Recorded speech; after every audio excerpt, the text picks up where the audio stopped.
ਇਹਨਾਂ ਬੋਲੀਆਂ ਨੂੰ ਮੁਹੰਮਦ ਬਸ਼ੀਰ ਬੁੱਢੇ ਪਿੰਡ ਵਾਲੇ ਤੇ ਮੁਹੰਮਦ ਸ਼ਫੀਕ ਮਲਕ ਦੀ ਖਾਸ ਫਰਮਾਇਸ਼ ਤੇ ਚੌਧਰੀ ਮਰਾਜਦੀਨ ਡੋਗਰ ਦੇ ਸ਼ਾਗਿਰਦ ਮੁਹੰਮਦ ਸਲੀਮ ਜੱਜੀ ਨੇ ਸ਼ਾਇਰੀ ਦਾ ਰੰਗ ਦਿੱਤਾ ਹੈ ਤੇ ਅਖਤਰ ਮਿਊਜ਼ਿਕ ਸੈਂਟਰ ਸਨ ਖਤਰਾ ਵਾਲੇ ਦੀ ਖਾਸ ਤਾਵਨ ਨਾਲ ਜਵੇਦ ਉਰਫ ਜੇਦਾ ਮਹਿਮੂਦ ਵਾਲਾ ਸੁਣਾ ਰਿਹਾ ਹੈ। ਲੋ ਸੁਣੋ ਉਹ ਕੀ ਸੁਣਾਉਂਦਾ ਹੈ।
ना लांदा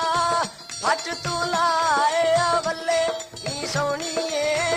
कख ना छड्डिया पल्ले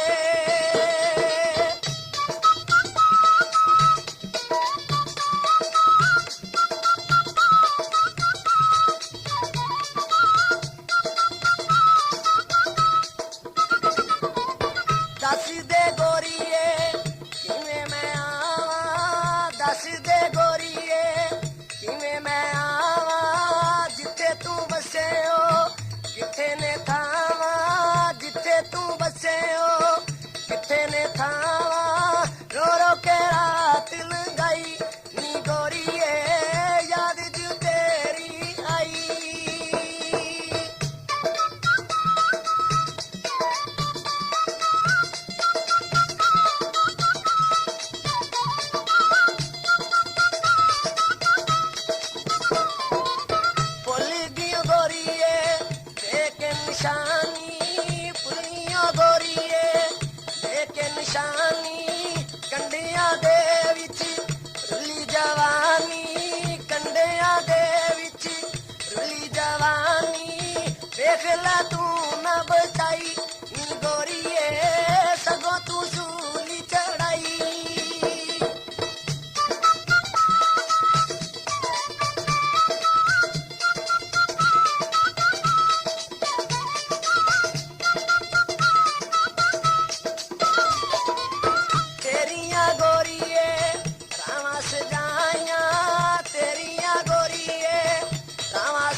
ਹਾਲੇ ਨੀ ਵੇਖ ਮੈਂ